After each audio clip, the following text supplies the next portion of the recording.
ഒരു സൈക്കിളല്ലേ പോയത്? കണ്ടിട്ട് കൊതിയാവാ. വല്ലപ്പോഴും പെട്രോൾ പമ്പ് കാണിക്കാൻ ഇതൊന്ന് പമ്പി കയറ്റി കൂടെ? എന്റെ വണ്ടിക്ക് അങ്ങനെയുള്ള അതിമോഹമൊന്നുമില്ല. നീ ഇങ്ങനെ ലൂണയും ചവിട്ടി മുനിവേഷം കെട്ടി ഒടുവിൽ ജമ്മം പാടാവുന്ന എന്റെ സംശയം. 1-2 ദിവസമായി ഒരു കാര്യം പറയണമെന്ന് വിചാരിക്കുന്നു. ഒന്ന് വണ്ടി നിർത്തിയൻ.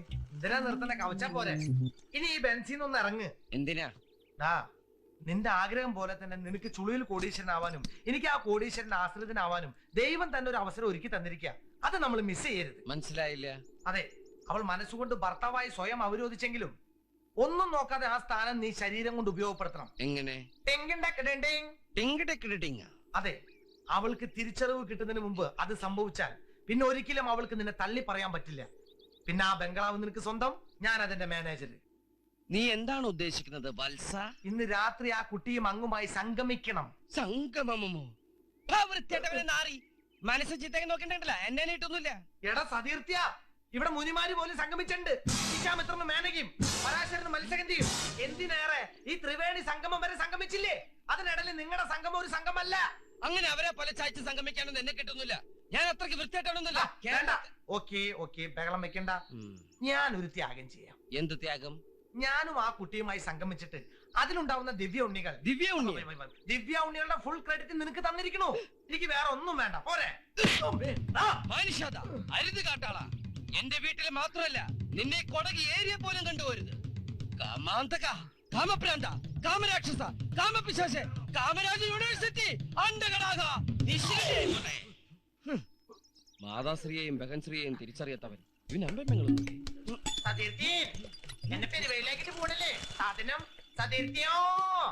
നീ തന്നെ പറയ്, എത്രയെന്ന് കരുതിയ ആൾക്കാരെ ഇങ്ങനെ മണ്ടന്മാരാക്കുന്നത്? ഒക്കെ വിശ്വസിച്ച കഴിയ നിന്റെ അമ്മയും അമ്മുമ്മയും പിന്നെ ആ പാവം പയ്യനും. പ്രാരാബ്ധവും പ്രശ്നങ്ങളുമായി നടക്കുന്ന അവനെ ഓർത്തിട്ടെങ്കിലും നമുക്കിതൊന്ന് നിർത്തിക്കൂടെ? പടച്ചോരെന്ന് ഇരട്ട പേരിട്ട് അവനെ പലരും കളിയാക്കാറുണ്ട്. സത്യം പറഞ്ഞ അവനൊരു പടച്ചോൻ തന്നെയാ. ഒന്നിനൊരു കുറവും വരുത്താതെ ഒപ്പം പോറ്റി വളർത്തുന്ന ആ അനാഥ പിള്ളേരില്ലേ അവർക്ക്. അനാഥ പിള്ളേരോ? അതെ, സ്വന്തവും ബന്ധവുമില്ലാത്ത വെറും അനാഥകൾ. ഒരിക്കൽ കുടക് ബസ് സ്റ്റാൻഡിൽ വെച്ച് അതുങ്ങളുടെ അമ്മ അവനെ പറ്റിച്ചതാ. ഇപ്പൊ വരാന്നും പറഞ്ഞ് 3 കുട്ടികളെയും അവന്റെ കയ്യിൽ ഏൽപ്പിച്ച് അവർ സ്ഥലം വിട്ടു. കുട്ടികളെയും കൊണ്ടവൻ പുലരുവോളം കാത്തിരുന്നു. പക്ഷേ വന്നില്ല. പിറ്റേന്നാണ് അറിഞ്ഞത് അവനെ വിട്ടിയാക്കി ആ സ്ത്രീ സൂത്രത്തിൽ തടുതപ്പിയെന്ന്. മക്കളെ വിശ്വാസപൂർവ്വം ഏൽപ്പിച്ചപ്പോ ആ കൈക്കുഞ്ഞിന്റെ കുപ്പായത്തിന്റെ കീശയ്ക്കുള്ളിൽ ഒരു എഴുത്തുണ്ടായിരുന്നു. പ്രാരാബ്ധം കാരണം മക്കൾക്ക് കൂടി വിഷം കൊടുത്ത് മരിക്കാനായിരുന്നു ആ അമ്മ ഇറങ്ങി പുറപ്പെട്ടത്. പക്ഷെ സാധിച്ചില്ല. അമ്മയുടെ മരണവും ആ എഴുത്തിലെ രഹസ്യവും ഇന്നും അവൻ ആ കുട്ടികളെ അറിയിച്ചിട്ടില്ല. കുട്ടികൾക്ക് അനാഥത്വം തോന്നാതിരിക്കാൻ അമ്മ എഴുതിയ ആ എഴുത്ത് ഉടമ്പടി പ്രമാണമായിട്ട് അവൻ സ്ഥാപിക്കും. ആ കുട്ടികളുടെ സന്തോഷത്തിനായി മാസത്തിലൊരിക്കൽ കാശു മുടക്കി അവൻ കോടീശ്വരനാകും. അതൊക്കെയാ ആ പടച്ചോന്റെ തമാശകള്. 3 കുഞ്ഞുങ്ങളുടെ ജീവൻ അവനെ ഏൽപ്പിച്ച് രക്ഷപ്പെട്ട ഏതോ ഒരു അമ്മ ഇപ്പൊ ആത്മരക്ഷയ്ക്കായി താവളം തേടിയെത്തിയ നീ. സത്യം പറഞ്ഞാൽ ആർക്കും അവനെ വിട്ടിയാക്കാം, എങ്ങനെയും പറ്റിക്കാം.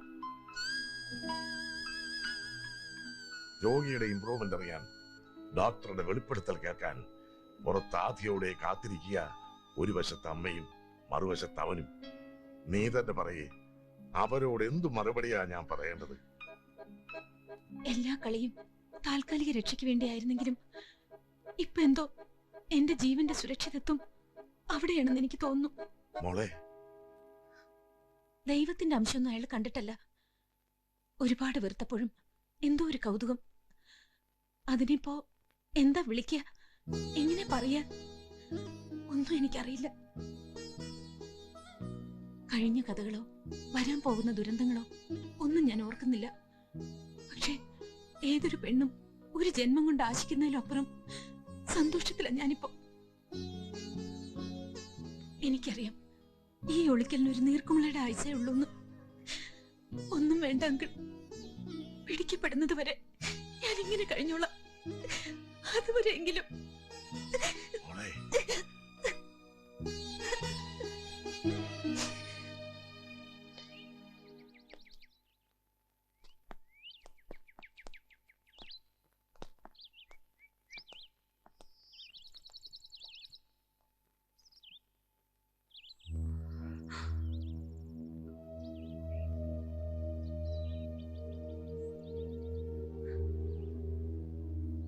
മോളെ.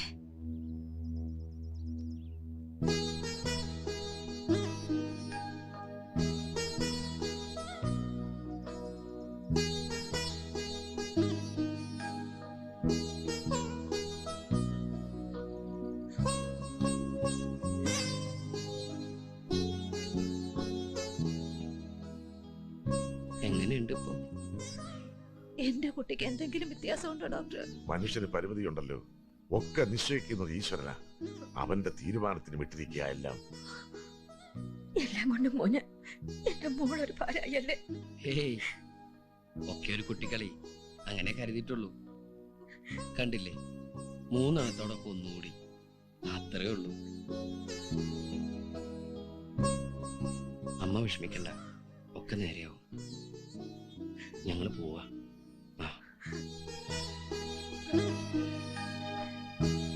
വാ മോളെ. ഞാൻ എടുത്തോളാം മോളെ.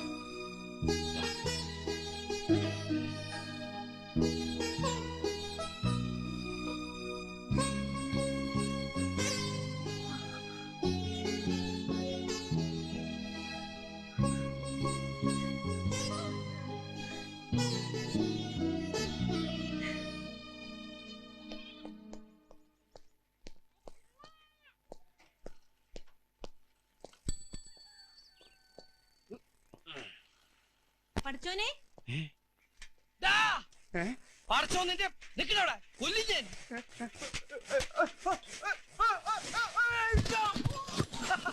എന്നോട് കളിച്ച് അങ്ങനെ ഇരിക്കൂടാ, അങ്ങനെ വേണം. പഠിച്ചോനെ. ഒരു പെണ്ണിന്റെ ശബ്ദമാണല്ലോ കേട്ടത്. അപ്പോ അയ്യോ,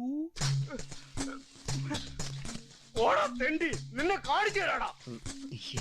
സോറി ഏട്ടാ, ഇനി മേലെല്ലാം ആവർത്തിക്കില്ല.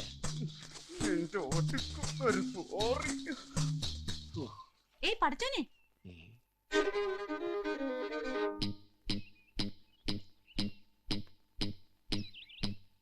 ഏയ്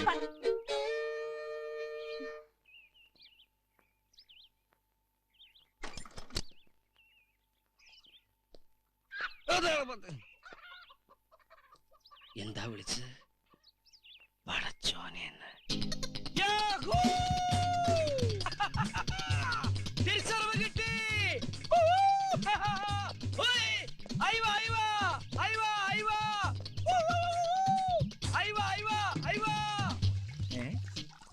അയിലയില്ലേ?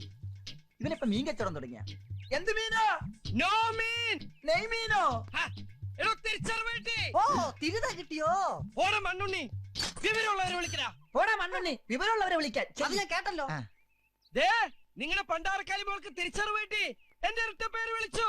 വന്നെടുത്തോട്ട് പോ.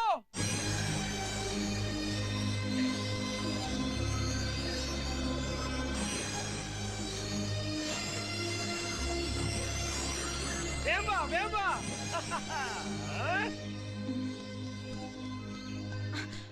എല്ലാം പടച്ചോനെ. ആണ്ടവാ മൂകാംബികേ നാഥ, സർവചരാചരങ്ങളെയും പടച്ച കൈലാസവാസ വിഷ്ണു, ഈ കുടുംബത്തിന് നിത്യശാന്തി നൽകണമേ. എന്റെ യേശുഗുരുവായൂരപ്പ, അമ്മേ ഗണപതി മാതാവേ, ഹരഹരോ ഹരഹര, ഹല്ലേലൂയ, സ്തോത്രം സ്തോത്രം സ്തോത്രം. ദൈവം നോക്കി ഇങ്ങനൊരു കോമ്പിനേഷനോ? എന്റെ ഭർത്താവിനും മക്കൾക്കും ആയുസ്സും ഐശ്വര്യം നൽകി കാക്കണമേ. ആമേൻ. പടച്ചോനെ. എല്ലാരും എന്താ നോക്കി നിക്കണേ? ഹോ, സ്വസ്ഥമായിട്ടൊന്ന് പ്രാർത്ഥിക്കാൻ സമ്മതിക്കില്ലാച്ചാലോ. നിങ്ങക്ക് ഇവിടെ എന്താ കാര്യം? അത് വരുന്ന പഠിച്ചേ. അടുത്ത വീട്ടിൽ എന്താ നടക്കണെന്ന് എത്തി നോക്ക. വന്നോളൂ ഓരോന്നുങ്ങള്. നാശം.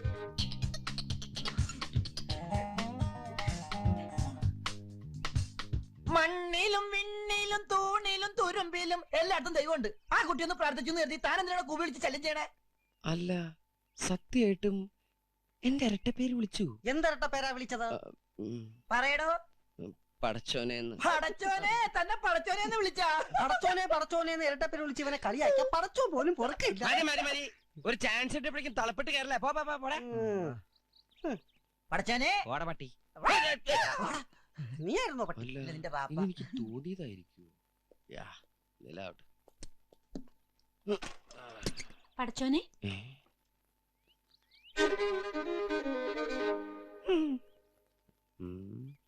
പ്രാർത്ഥിച്ചോളൂ പ്രാർത്ഥിച്ചോളൂ.